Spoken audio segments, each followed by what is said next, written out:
Alhamdulillah wassalatu wassalamu ala Rasulillah karim. Amma ba'd. Assalamualaikum warahmatullahi wabarakatuh. Yaqulu Allah subhanahu wa ta'ala, Ya ayyuhalladhina amanu ittaqullaha wa qulu qawlan sadida. Ang aya na ito ay palagi natin naririnig tuwing Biyernes, khutbah Jumaah, na kung saan ang kahulugan niya sinabi ng Allah subhanahu wa ta'ala, Ya ayyuhalladhina amanu. O kayong mga nananampalataya, katakutan niya ika ang Allah subhanahu wa ta'ala. Pagkatapos niyong matakot sa Allah, wa qulu qawlan sadida. At kayo ay magsalita na mahinhin, mabuti. Pag kayo ay natakot sa Allah subhanahu wa ta'ala, dapat ang inyong mga dila ay pagkaingatan. Dahil lahat ng lumalabas sa ating mga bibig, ito ay binabantayan ng mga anghel. Ma yalfidu min qawlin illa ladayhi raqibun atid. Walang anumang lumalabas sa ating mga bibig, maliban lamang ito ay nakabantay at sinusulat ng mga anghel.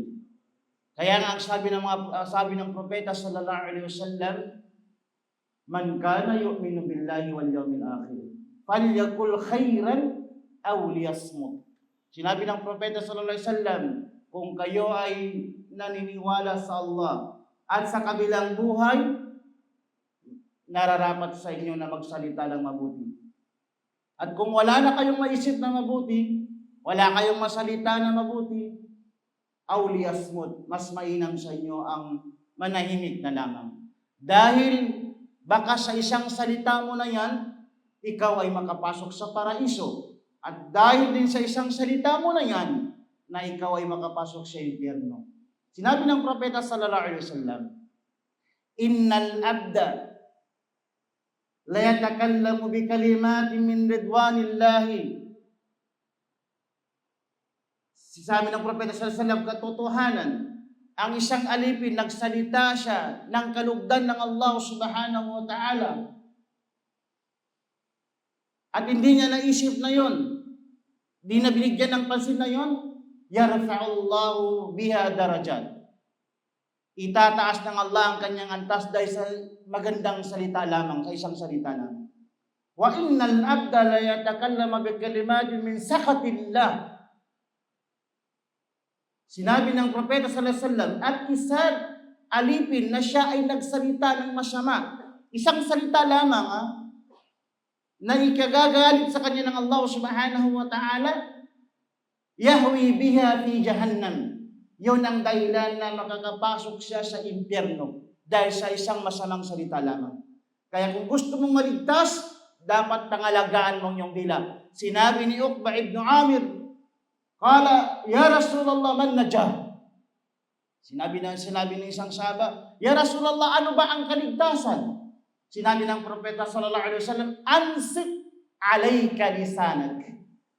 Sabi ng propeta sallallahu alaihi wasallam, pangalagaan mo ang iyong dila. Pigilan mo to sa pagsasalita ng kasinungalingan.